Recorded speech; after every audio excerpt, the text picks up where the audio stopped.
haven't slept properly in 3 months.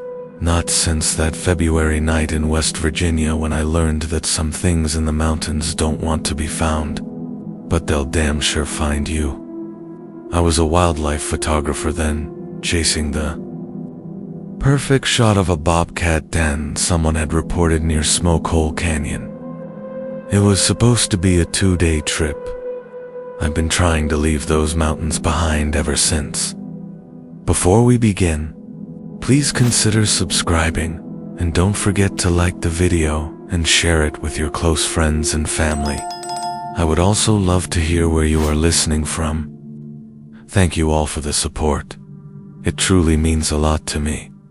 Now, let's start. The forecast had promised clear skies, but by the time I reached the trailhead, a fog bank had settled across the canyon like something alive, something breathing. My GPS flickered twice and died. No signal. Nothing unusual for these parts, I told myself. I've done this 100 times. I checked my compass, shouldered my pack, and started the descent into the canyon as the sun began its slow surrender to the tree line. The trail disappeared faster than it should have. Not gradually, the way paths sometimes do, but all at once, as if the mountain had swallowed it whole. I found myself pushing through undergrowth that looked untouched by human passage. Rhododendron thickets so dense they blocked out what little light remained. That's when I started feeling it, that pressure between my shoulder blades, that ancient instinct that turns your spine to ice and whispers that you're being watched. I stopped and turned, scanning the fog. Nothing, just gray mist threading through. Bare black branches and the profound silence that comes when even the birds know to shut the hell up. But the feeling didn't go away. It got stronger. I heard it then, cutting through the quiet like a blade through silk. A sound that made my blood crystallize in my veins, humming high-pitched, tuneless, like a child who doesn't quite understand how music works. It was coming from somewhere above me, up the ridge. Every fiber of my being screamed to run, but I'm a photographer, and photographers are fundamentally stupid when it comes to danger. We chase it, document it. So I climbed toward that sound, my camera ready, my heart hammering so hard I could feel it in my throat. The humming stopped just as I reached a small clearing. In the center stood a pile of stones, stacked with impossible precision, each one balanced perfectly on the one below. Around it, scattered in the dead leaves, were bones, small ones, squirrels, rabbits, maybe a fox, all arranged in neat circles, radiating outward like some kind of grotesque mandala. That's when I saw the footprints. They were bare, which seemed impossible in February with snow still on the ground in patches, but there they were, pressed deep into the frozen earth. They were human in shape but wrong in every other way.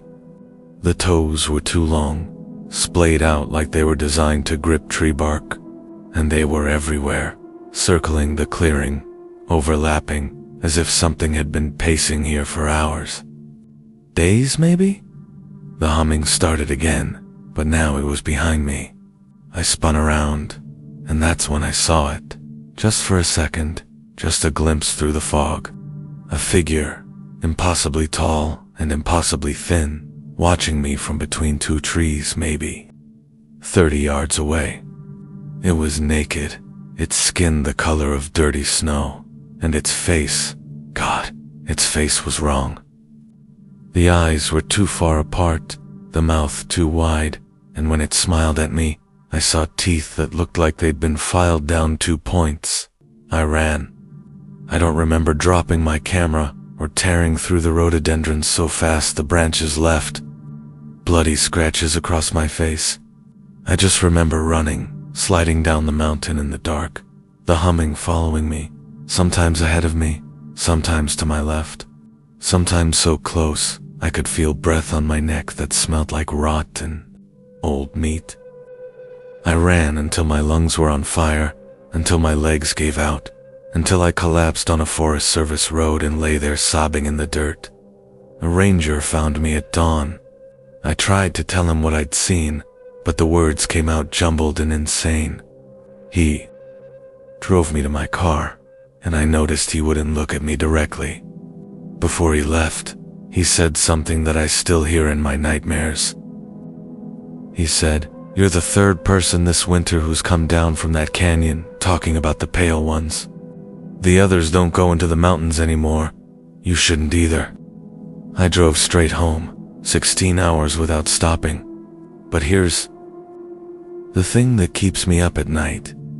The thing that makes me check my locks 3 times before bed and sleep with every light in my apartment burning. 2 weeks after I got back, a package arrived at my door. No return address. Inside was my camera, the one I'd dropped in the clearing. The memory card was still in it. There was only one photo on it, one that I didn't take. It was a close-up of me sleeping in my tent that first night, before everything went wrong. The angle suggested it had been taken from about 2 feet away, and in the reflection of my tent's fabric, barely visible in the darkness, you could see a face, pale, smiling, watching. I haven't been back to West Virginia. I don't take wilderness photos anymore, but sometimes, late at night when the city is quiet, I hear it again. That humming, and I know, with absolute certainty, that whatever I saw in Smokehole Canyon is still there, still waiting, still watching, and one day, it might decide to come looking for me.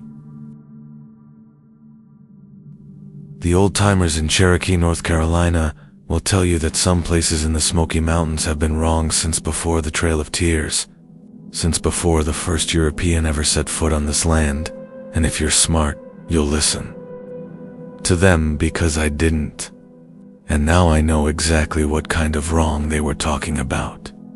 It was January, one of those cruel winter weeks where the temperature drops so low that your breath crystallizes in your lungs. I was a grad student then, studying Appalachian folklore for my thesis, spending my winter break interviewing elders about local legends. An old woman named Ruth, who claimed to be 103 years old and looked every day of it, told me about Screaming Ridge. "They say, if you go there at night," she whispered, her voice like dead leaves scraping stone, "you'll hear them.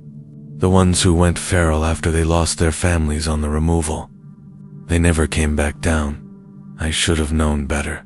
I was 24 and arrogant and thought folklore was just stories people told to explain things they didn't understand. So I took my recorder and my camping gear and I hiked up to that ridge, determined to prove there was nothing up there but wind and wildlife. The trail was marked on old maps, but hadn't been maintained in decades. Snow covered everything, turning the forest into something pristine and alien. By the time I reached the ridge, the sun was setting and the temperature was dropping fast. I set up my tent in a small clearing, made a fire, and settled in to record ambient sounds. For the first few hours, everything was normal. Wind through bare branches, the occasional crack of ice on tree limbs, the whisper-soft fall of snow. Then, around midnight, the temperature plummeted another 10 degrees and the wind died completely. The silence was so total it felt like being wrapped in wool. That's when the screaming started. It wasn't one voice. It was dozens, maybe hundreds, rising and falling in waves that rolled across the mountain like thunder. They weren't quite human, these screams. They had the timbre of human vocal cords, but the cadence was wrong, too high-pitched, too sustained, as if whatever was making them didn't need to breathe. They were coming from all around me, echoing off the ridges, bouncing back and forth until I couldn't tell direction anymore. I grabbed my flashlight and stumbled out of my tent. my hand shaking so badly I could barely hold it. The beam caught. Movement in the trees. Figures, dozens of them, moving through the forest in absolute silence despite the deep snow.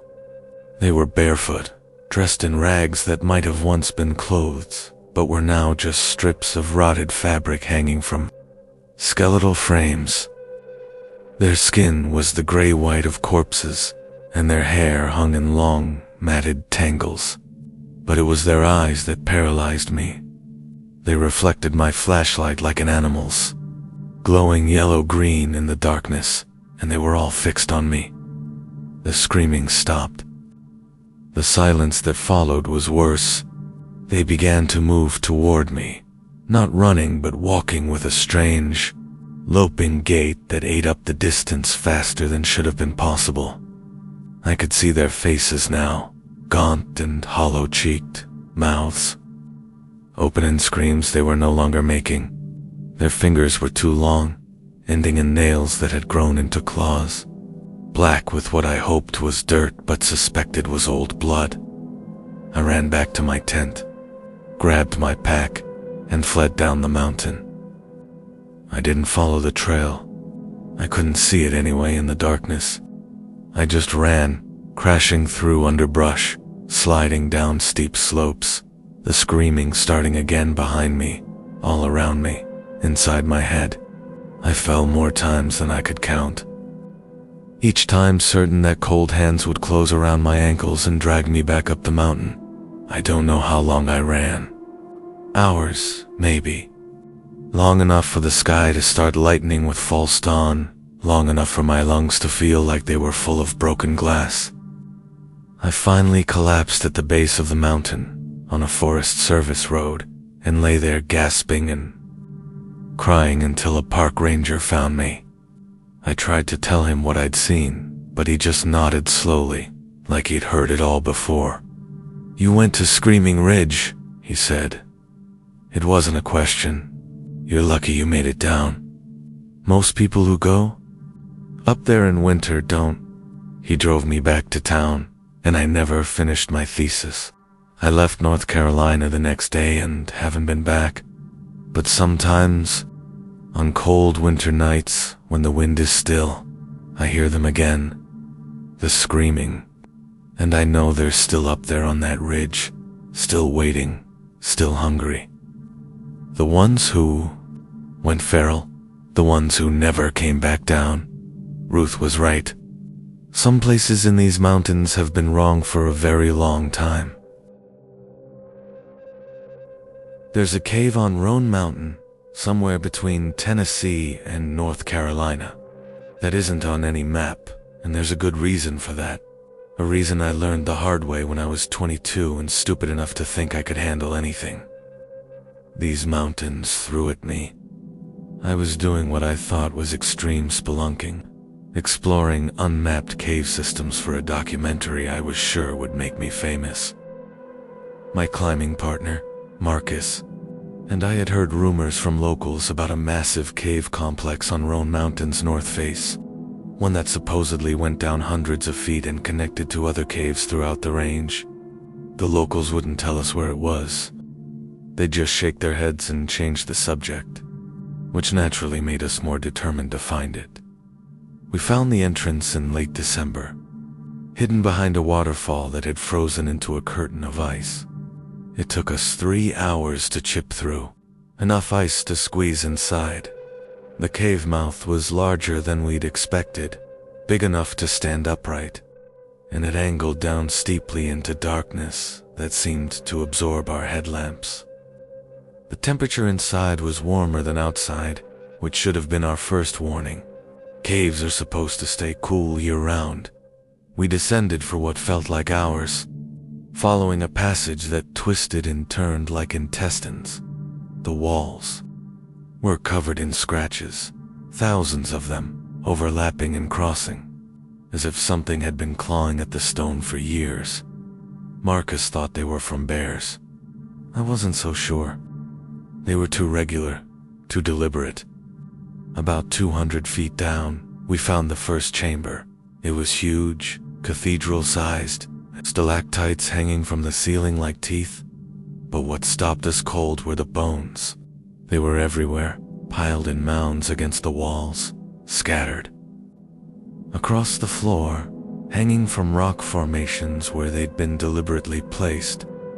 Deer, bear, smaller animals I couldn't identify, and human. There were definitely human bones in those piles. Skulls with the tops cracked open, femurs snapped in half for the marrow. "We should go back," Marcus said, his voice tight with fear. But I was looking at the far side of the chamber, where another passage led deeper into the mountain. I could feel air moving from that direction, warm and fetid, carrying a smell that made my stomach turn. Meat left too long in the sun. Infection, death, that's when we heard it. Movement in the darkness beyond our lights, the scrape of something on stone, the wet sound of breathing. Multiple somethings, multiple breathers. I turned my headlamp toward the sound and immediately wished I hadn't. Eyes reflected back at me. Dozens of pairs, at various heights, as if they belonged to things that were standing, crouching, crawling. They didn't blink. They just watched us with an intelligence that was somehow worse than any animal's. Then they moved into the light. And I understood why the locals wouldn't talk about this place. They had been human once. You could tell from the basic shape, the proportions. But whatever they were now, they'd left humanity behind a long time ago. Their skin was pale to the point of translucence, pulled tight over bones that jutted at wrong angles. They moved on all fours, their spines curved in ways that suggested they'd forgotten how to stand upright. Their faces were elongated, jaws distended, teeth filed or worn down to points, and they were smiling at us. Marcus broke first. He turned and ran, and I was right behind him, our footsteps echoing off the cave walls as we scrambled back up the passage. Behind us, I could hear them following, not running, but moving with a horrible, efficient crawl that was somehow faster than our panicked flight. They were making sounds now, not quite words, but close, syllables that might have been language once, corrupted and broken. We made it maybe halfway back to the entrance when Marcus fell. His headlamp shattered, plunging him into darkness, and I heard him scream as they caught up to him. I should have gone back. I should have tried to help, but I didn't. I kept running, kept climbing, even as his screams turned into something worse than screams, into a wet gurgling that cut off abruptly and left only the sound of feeding in the darkness behind me. I broke through the ice curtain just as dawn was breaking. I slid down the mountain face, not stopping until I reached my truck. I drove to the nearest sheriff's office and tried to tell them what happened, tried to explain about Marcus and the things in the cave. They found the cave entrance eventually, but it had collapsed. The whole cliff face had come down, sealing it shut. They said it must have been unstable, that the ice melt probably triggered it. They never found Marcus's body. I know better. I know that collapse wasn't an accident. I think they brought it down themselves, sealing themselves back in, protecting their home from the outside world. And sometimes, late at night, I wonder if Marcus is still down there. I wonder if he's become one of them. I wonder if he's smiling in the darkness, waiting for the day when someone else finds that cave and decides to explore it.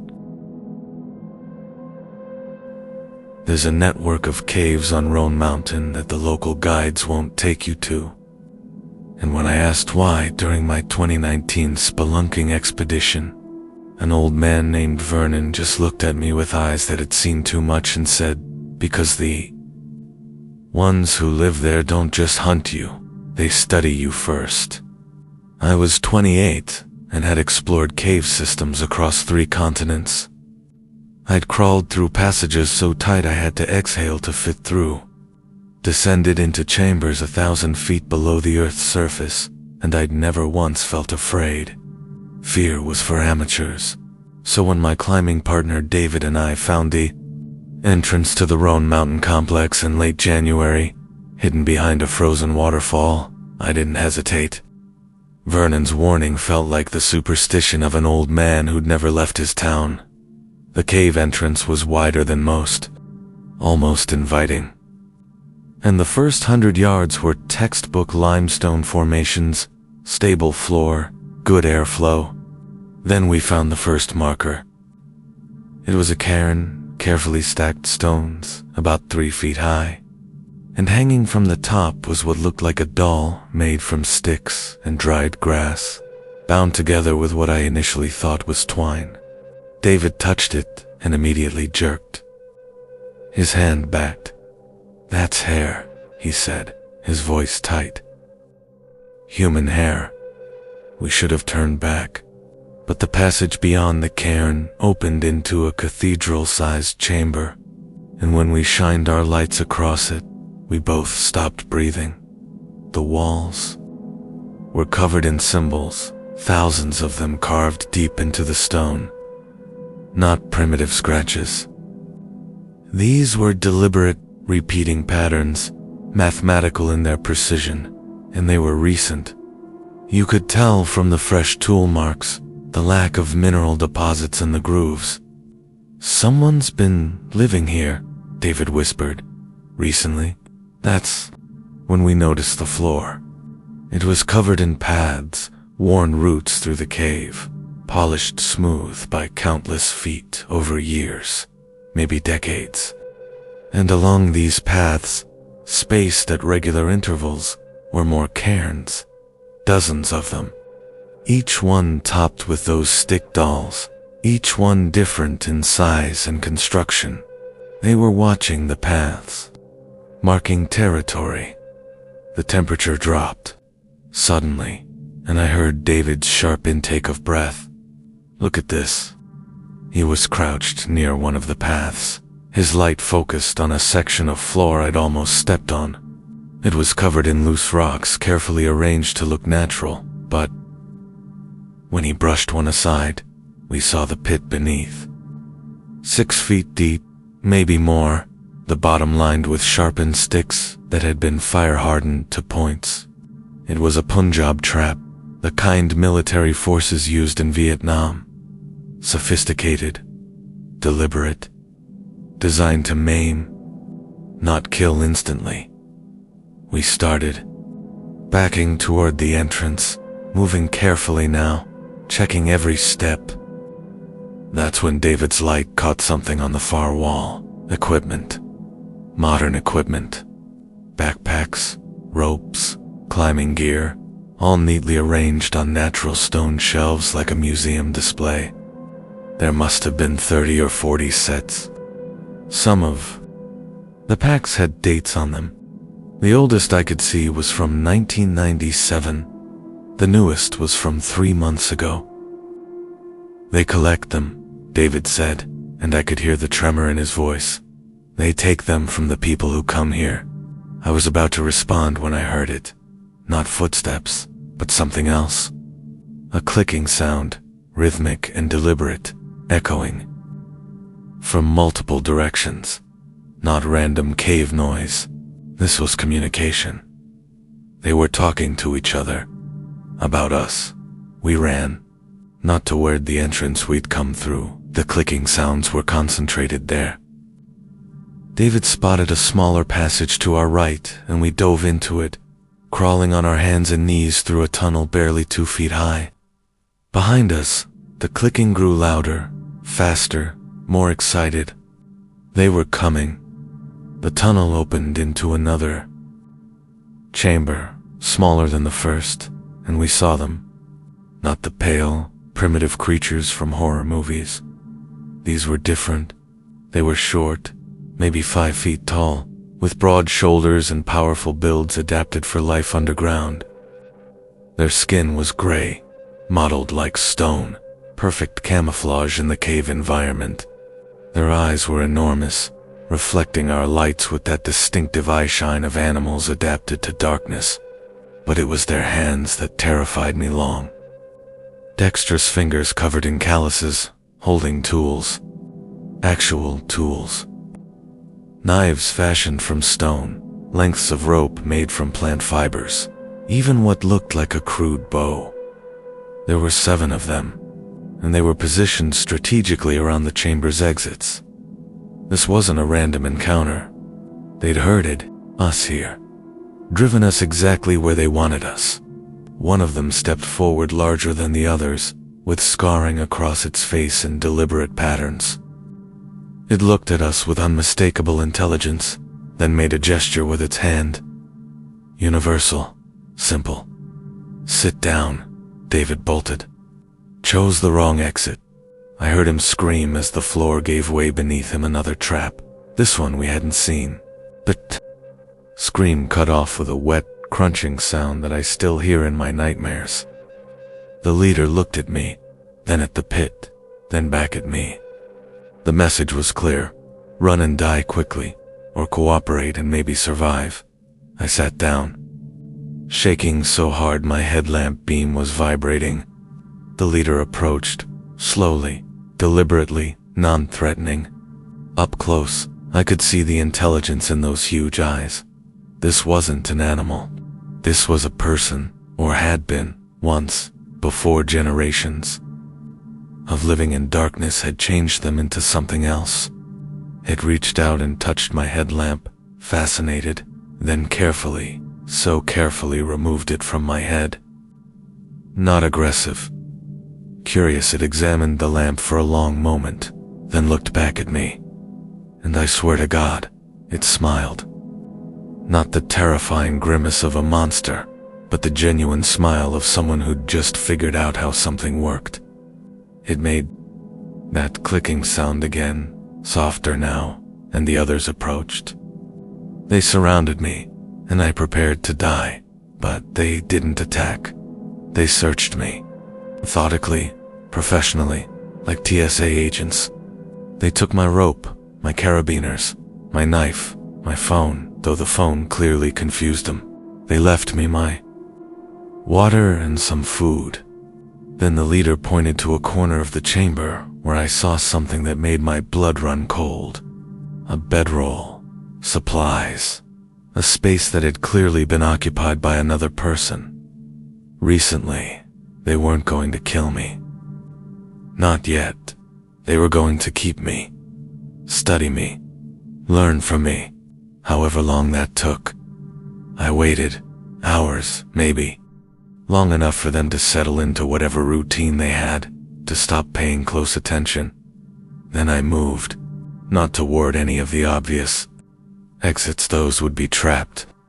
Instead, I went for a crack in the wall I'd noticed earlier, barely wide enough for a person that seemed to let in the faintest draft of outside air. I squeezed into it before they could react, wedging myself into stone, pushing forward even as I heard them scrambling after me. They're clicking, urgent now, angry. The crack got narrower. So near I had to dislocate my shoulder to keep moving, biting down on my jacket to keep from screaming. But it led somewhere. I could feel the air getting fresher, colder. I pushed until I couldn't push anymore, until my body was completely wedged and I thought I would die there, stuck in stone. Then something gave, and I was falling, tumbling down a scree slope on the outside of the mountain, rolling through snow and rocks until I slammed into a tree and everything went black. Hiker found me 2 days later, delirious and hypothermic. My shoulder was permanently damaged. I can't raise my left arm above my head anymore. The authorities found the cave entrance eventually, but it had collapsed. Unstable mountain, they said. Lucky you got out. They never found David's body. They never found the equipment displays or the traps or any evidence of the trap makers. But I know they're still there. Still waiting. Still learning. And sometimes I wonder what they learned from me, what tools they fashioned from my equipment, what traps they've designed with the knowledge they gained. And I wonder if the next person who finds that cave will be met with something even more sophisticated than what I faced, because that's what makes them truly terrifying. They don't just hunt, they evolve. I was part of a search and rescue team that operated out of Linville Gorge in North Carolina for 7 years. And in that time I saw things that made me question whether we were really alone in those mountains, but nothing prepared me for what we found during the January search for the Henderson family. Nothing could have prepared me for that. The Hendersons, James and Maria, and their 12-year-old daughter Emma, had gone hiking on one of the gorge trails on a Friday in early January. When they didn't show up for work on Monday, Maria's sister called it in. We mobilized immediately. Linville Gorge is called the Grand Canyon of the East for a reason. It's rugged, dangerous, with cliffs dropping 1,000 feet to the river below. People die there regularly, usually from falls or exposure. We found their car at the trailhead, but the trail itself was a mess. January had been brutal that year, with ice storms every few days, coating everything in a layer of frozen rain that made the rocks treacherous. We followed the main trail for about 3 miles before we found the first sign of them. James's backpack, discarded next to the trail, its contents scattered across the frozen ground, as if he'd just dumped everything out in a panic. That's when we found the tracks. They led off the main trail, down into a ravine that wasn't part of any mapped hiking route. 3 sets of tracks, 2 adults and a child, but they were wrong. The stride length was too long, like they'd been running, and there were other tracks alongside them, dozens of them, barefoot impressions in the ice-crusted mud that looked almost human but not quite. The toes were too long, splayed out for grip, and they were on both sides of the Henderson family's tracks, as if they'd been herded. We followed the tracks for 2 hours, down into the gorge where the cliffs rose up on both sides and the river crashed over rocks far below. The ravine got narrower and narrower until we were walking single file, and that's where we found Maria. She was wedged in a crevice between 2 boulders, and she'd been there for days. She was still alive, barely. Her lips blue with hypothermia, her eyes wide and unseeing. When we pulled her out, she started screaming. She screamed until her voice gave out. And then she just made these awful croaking sounds, pointing back the way we'd come, shaking her head violently. One of our team medics managed to calm her down, enough to ask what happened. She couldn't speak, but she could write, her hand shaking so badly the words were barely legible. They took them. They took James and Emma, the pale ones. They came from the rocks, so many of them. We got Maria to the hospital, then went back with a larger team, police, park rangers, dogs. We searched that ravine for 3 days. We found James on the 2nd day, at the bottom of the gorge, on a narrow strip of beach, beside the river. His body was in pieces, scattered across the rocks, and the pieces had been arranged in a pattern, a circle with his head at the center. The coroner said he'd died from blood loss, that he'd been alive when they started cutting him apart. We never found Emma. We found her jacket, torn to shreds and left hanging from a tree branch about a mile from where we found James. We found one of her boots in the river, but we never found her body. The search went on for 2 weeks, then a month, then quietly shut down. Maria never recovered. She's in a psychiatric facility now, still writing those same words over and over. The pale ones took her. They took my baby. I quit search and rescue after that. I couldn't go back into those mountains, couldn't shake the feeling that we were being watched every time we searched that ravine. Other team members said the same thing. They'd see movement in the rocks, catch glimpses of pale figures watching from the cliff tops. The dogs refused to track beyond a certain point, would just sit down and howl. The official report says the Hendersons got lost, that James fell and died from his injuries, that Emma probably fell into the river and was washed away. But I know. Different. I saw those tracks. I saw the pattern James's body parts made on the beach. And I saw Maria's eyes, the absolute terror that will never leave them. Something lives in Linville Gorge. Something that doesn't want to be found but won't let people just walk through its territory. And sometimes, late at night, I wonder if Emma is still alive down there, if she's become one of them. I wonder if her mother wonders the same thing. There's a hollow on Pine Mountain in eastern Kentucky where the fog never lifts, where the trees grow so thick that GPS fails and compasses spin aimlessly, and where my brother disappeared 15 years ago on a hunting trip that was supposed to last 3 days. And I'm telling this story now because I finally went back. And I found something that makes me wish I hadn't.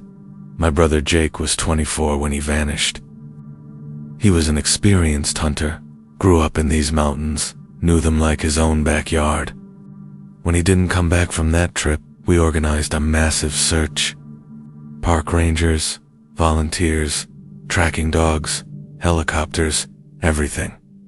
We searched for 6 weeks, found nothing.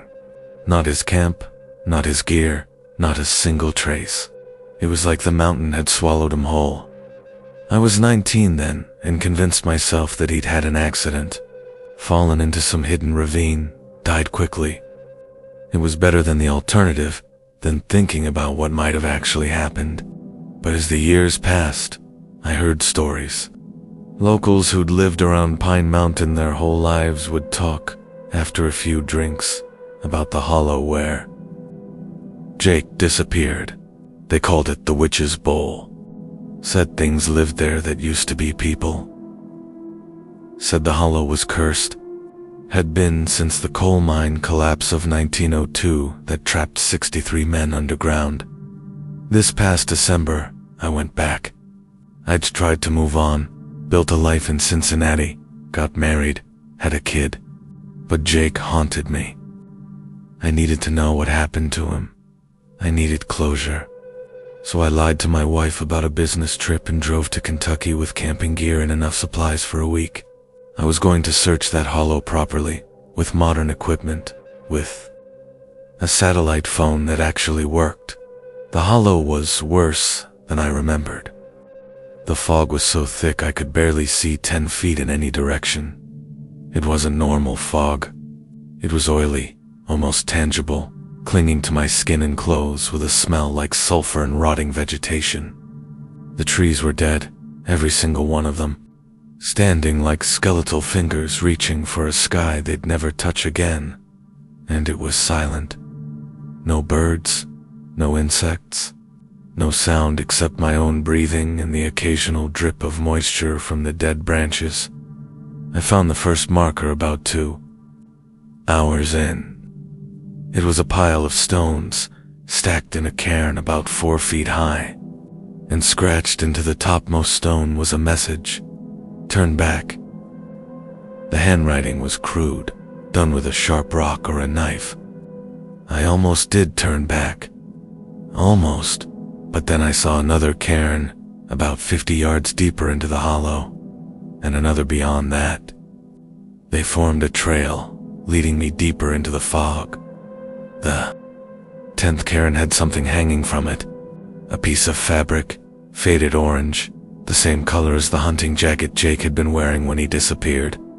My hands were shaking as I touched it. It was real. He'd been here. Maybe he'd made these cairns. Maybe he was trying to mark a trail out. I followed them with renewed determination, deeper into the hollow, until I reached a clearing that shouldn't have existed. It was perfectly circular, about 30 yards across, and the ground was covered, In bones. Animal bones mostly. Deer, bear, smaller creatures. But there were human bones too. Dozens of them. Skulls arranged in neat rows. Femurs and rib cages sorted by size. And in the center of the clearing was a structure built from mud and sticks and what looked like human hair woven into rope. It was a dwelling of some kind, low and dark, with an entrance just big enough for a person to crawl through. That's when I heard the sound, a wet, labored breathing coming from inside the structure, and a voice, cracked and broken, barely human. Run. Just that one word, over and over. Run, run, run, run. I knew that voice. I'd know it anywhere, even destroyed. Like this, it was Jake. I dropped to my knees and crawled toward the entrance, calling his name. The voice stopped. For a moment, there was only silence. Then something emerged from the darkness inside. It had been human once. I could see that in the basic shape, in the eyes that looked at me with recognition, but 15 years in that hollow had changed it. Changed him. His skin was pale and loose, hanging off bones that had warped and elongated. His hair had grown down to his waist, matted with mud and things I didn't want to identify. His fingers and toes had grown into claws, black with dirt and old blood. He was naked except for scraps of that orange jacket still clinging to his skeletal frame. "Jake?" I whispered. He looked at me with those eyes, and I saw recognition there, and something else. Pain, shame, horror at what he'd become. He opened. His mouth and his teeth had been filed down to points, and when he spoke, his voice was the sound of dead leaves scraping stone. Not Jake anymore. Run. They come. They always come. That's when I heard them. Movement in the fog all around the clearing. Footsteps that didn't quite sound like footsteps. Breathing that was too wet, too labored. They emerged from the mist like ghosts, dozens of them, things that had once been people. They moved on all fours, their spines twisted, their faces elongated, and they were all staring at me with the same expression my brother wore. Hunger, madness, despair. I ran. My brother, the thing my brother had become, didn't follow. None of them did. They just watched me go, and I could hear them calling after me in voices that almost sounded human. "Come back. Stay. Join us." I crashed through the fog, past the cairns, past the dead trees, until I broke out of the hollow and collapsed on solid ground, gasping and sobbing. I haven't told anyone what I found. How could I? My wife thinks I've been acting strange since my business trip. She's not wrong. I can't sleep without seeing my brother's face, can't close my eyes without hearing his voice telling me to run. And sometimes I wonder if I should have stayed. I wonder if that's what the hollow does, if it changes you slowly, if Jake is waiting for me to come back, waiting for his little brother to join him in whatever hell that place has become. Part of me wants to, God help me, part of me wants to go back. I worked as a snowplow driver for the Virginia Department of Transportation for 12 years. Clearing mountain roads during winter storms. And in all that time I learned one thing with absolute certainty. There are things in these mountains that don't show up in the daytime, things that wait for the snow to fall and the sun to set. And I encountered one of them on a February night on Route 56 near Montebello. And I quit my job the very next day. It was 2 a.m., and I was halfway through my shift, clearing a section of road that winds through George Washington National Forest. The snow is coming down hard, one of those blizzards where your windshield wipers can barely keep up and your headlights just illuminate a wall of white. Visibility was maybe 20 feet. I was going slow, blade down, pushing snow off the road. In a steady rhythm I'd perfected over years of doing this work. That's when I saw it standing in the middle of the road. I slammed on the brakes, and the plow slid a good 10 feet before stopping, but I stopped in time. It didn't move, just stood there in my headlights, and I sat there staring at it, trying to make sense of what I was seeing. At first I thought it was a person, maybe someone whose car had broken down, standing in the road trying to flag me down. But the proportions were wrong. It was too tall, at least 7 feet, and too thin, like someone had taken a human body and stretched it on. The racket was naked, completely naked in a blizzard, and its skin was the blue-white of a corpse that had been frozen solid. But it wasn't frozen. It was moving, swaying slightly, as if to music only it could hear. I hit the horn, a long blast that echoed off the mountains. The thing turned its head toward me, and I got my first good look at its face. God, I wish I hadn't. It had eyes, but they were completely white, no pupils, no iris. Just milky white orbs that somehow still managed to focus on me with absolute precision. Its mouth was open, hanging slack, and I could see rows of teeth inside. Too many teeth, all different sizes, as if it had collected them from different sources and jammed them into its gums. It started walking toward the plow. Not walking, actually. It was more like gliding, its feet barely touching the snow, leaving no footprints. And it was smiling at me. That terrible, stretched mouth was pulling up at the corners in something approximating a smile, and I could see its tongue, black and too long, lolling between those mismatched teeth.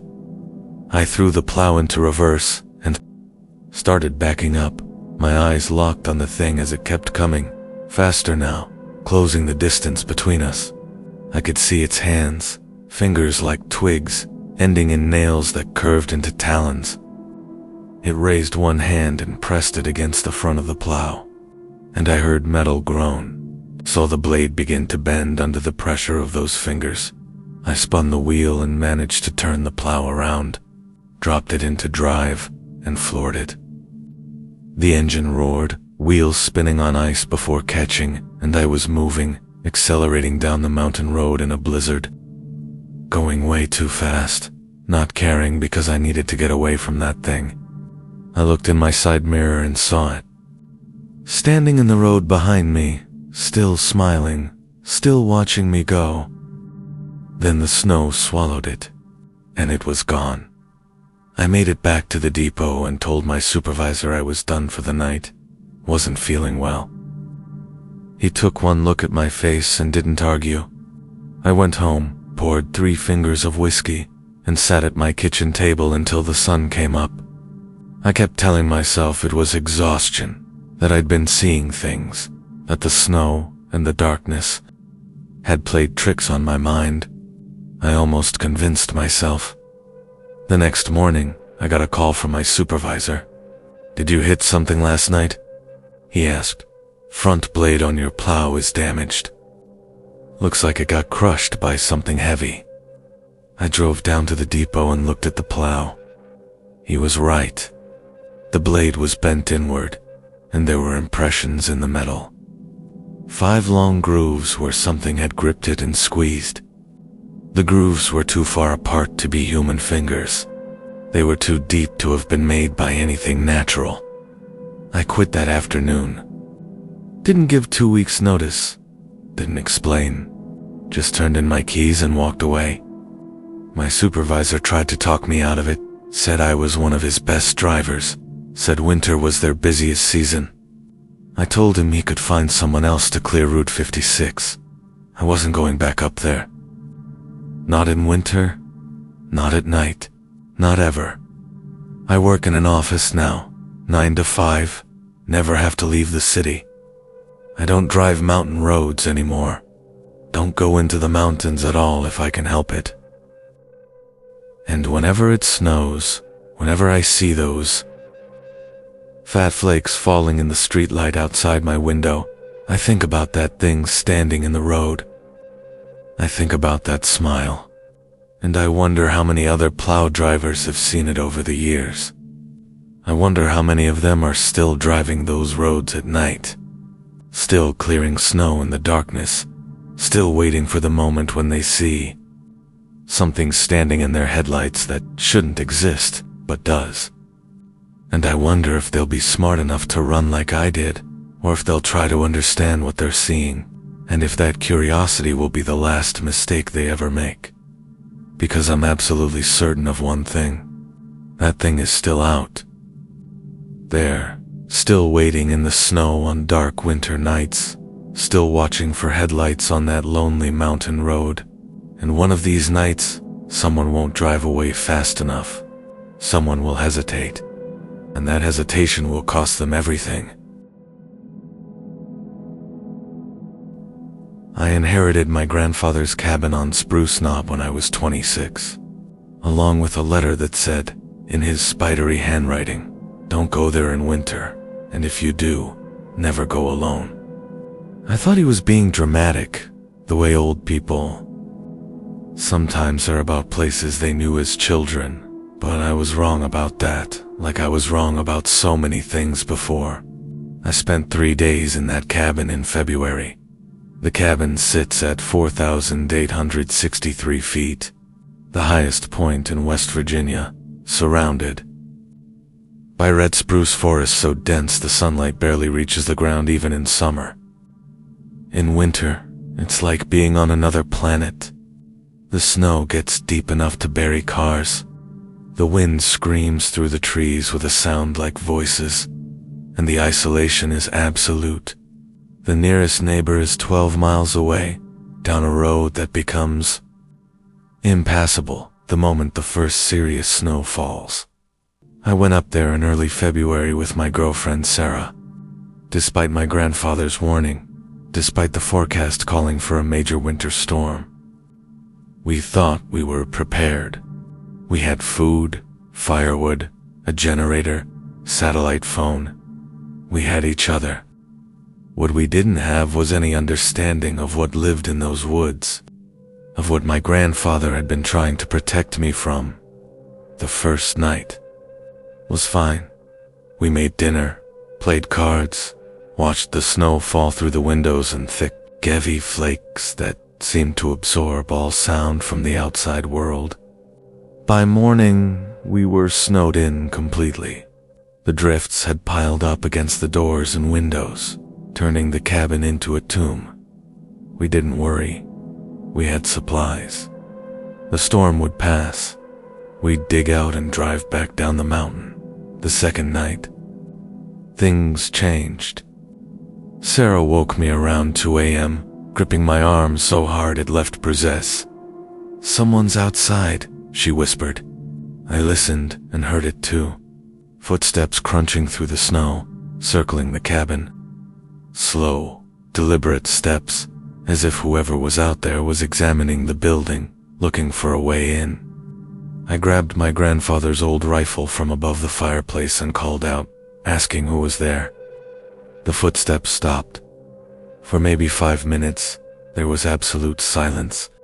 Then we heard them again, but now they were coming from all sides. Multiple sets of footsteps, all circling, all perfectly synchronized.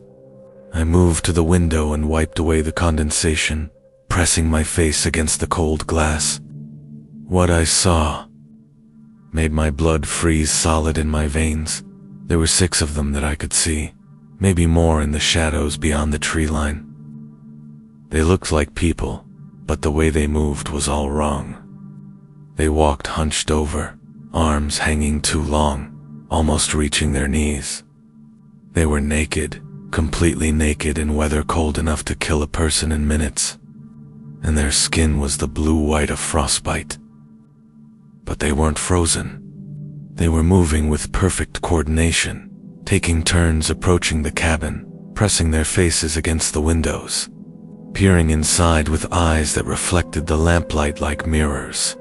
One of them locked eyes with me. Its face was human enough to be recognizable but wrong in every detail. The nose was too flat, the mouth too wide, the eyes set too far apart, and it was smiling. Not a happy smile. Not even a cruel smile. It was the smile of something that didn't quite understand what smiling meant, but was mimicking it anyway. Then it raised one hand and pressed it against the glass, and I could see that its fingers had extra joints, could bend in ways human fingers shouldn't. They stayed there all night, taking turns at the windows, pressing their faces against the glass, breathing fog patterns that lingered long after they moved away. Sometimes they would scratch at the wood siding with nails that sounded like they were made of stone. Sometimes they would make noises, attempts at speech that came out as guttural clicks and groans. They never tried to break in. They just watched. Waited when dawn broke. They were gone. No footprints in the snow except for the circles they'd worn around the cabin. No sign they'd ever been there except for the handprints on the windows, pressed so hard into the glass that they'd left cracks. We packed immediately, didn't even bother with most of our gear. We just needed to get out. It took us 6 hours too. Dig out the front door and shovel a path to the car. The whole time, I felt eyes on us from the tree line. We drove down the mountain in silence, neither of us willing to talk about what we'd seen until we were safely back in town. Sarah left me 2 weeks later. Said she couldn't be with someone who'd taken her to that place. I don't blame her. I sold the cabin without ever going back. Let the real estate agent deal with it. Told him to burn it down for all I cared. But sometimes I wonder about my grandfather, about all the winters he spent up there alone. I wonder if he saw them too. I wonder if that's why he never went in winter. Or maybe he did go, and maybe he made some kind of arrangement with them, and maybe that's why they didn't try to break in. Maybe they were just reminding me that the cabin, the mountain, all of it belonged to them first, and they were letting me know I wasn't welcome. I inherited my grandfather's cabin on Spruce Knob when I was 26, along with a letter that said, in his spidery handwriting, "Don't go there in winter, and if you do, never go alone." I thought he was being dramatic, the way old people sometimes are about places they knew as children, but I was wrong about that, like I was wrong about so many things before. I spent 3 days in that cabin in February. The cabin sits at 4,863 feet, the highest point in West Virginia, surrounded by red spruce forests so dense the sunlight barely reaches the ground even in summer. In winter, it's like being on another planet. The snow gets deep enough to bury cars. The wind screams through the trees with a sound like voices, and the isolation is absolute. The nearest neighbor is 12 miles away, down a road that becomes impassable the moment the first serious snow falls. I went up there in early February with my girlfriend Sarah. Despite my grandfather's warning, despite the forecast calling for a major winter storm, we thought we were prepared. We had food, firewood, a generator, satellite phone. We had each other. What we didn't have was any understanding of what lived in those woods, of what my grandfather had been trying to protect me from. The first night was fine. We made dinner, played cards, watched the snow fall through the windows in thick, heavy flakes that seemed to absorb all sound from the outside world. By morning, we were snowed in completely. The drifts had piled up against the doors and windows, turning the cabin into a tomb. We didn't worry. We had supplies. The storm would pass. We'd dig out and drive back down the mountain. The second night, things changed. Sarah woke me around 2 a.m., gripping my arm so hard it left bruises. "Someone's outside," she whispered. I listened and heard it too.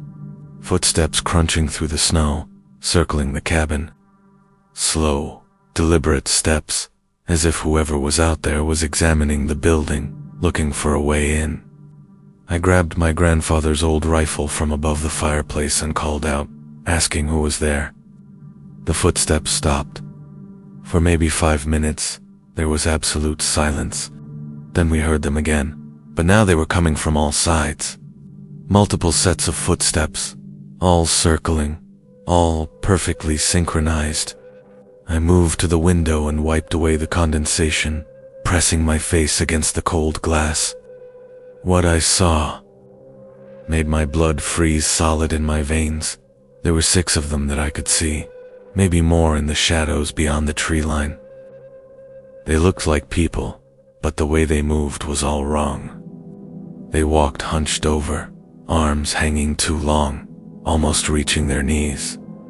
They were naked, completely naked in weather cold enough to kill a person in minutes, and their skin was the blue-white of frostbite.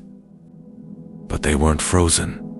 They were moving with perfect coordination, taking turns approaching the cabin, pressing their faces against the windows, peering inside with eyes that reflected the lamplight like mirrors. One of them locked eyes with me. Its face was human enough to be recognizable but wrong in every detail. The nose was too flat, the mouth too wide, the eyes set too far apart, and it was smiling. Not a happy smile. Not even a cruel smile. It was the smile of something that didn't quite understand what smiling meant, but was mimicking it anyway. Then it raised one hand and pressed it against the glass, and I could see that its fingers had extra joints, could bend in ways human fingers shouldn't. They stayed there all night, taking turns at the windows, pressing their faces against the glass, breathing fog patterns that lingered long after they moved away. Sometimes they would scratch at the wood siding with nails that sounded like they were made of stone. Sometimes they would make noises, attempts at speech that came out as guttural clicks and groans. They never tried to break in. They just watched. Waited when dawn broke. They were gone. No footprints in the snow except for the circles they'd worn around the cabin. No sign they'd ever been there except for the handprints on the windows, pressed so hard into the glass that they'd left cracks. We packed immediately, didn't even bother with most of our gear. We just needed to get out. It took us 6 hours too. Dig out the front door and shovel a path to the car. The whole time, I felt eyes on us from the tree line. We drove down the mountain in silence, neither of us willing to talk about what we'd seen until we were safely back in town. Sarah left me 2 weeks later. Said she couldn't be with someone who'd taken her to that place. I don't blame her. I sold the cabin without ever going back. Let the real estate agent deal with it. Told him to burn it down for all I cared. But sometimes I wonder about my grandfather, about all the winters he spent up there alone. I wonder if he saw them too. I wonder if that's why he never went in winter.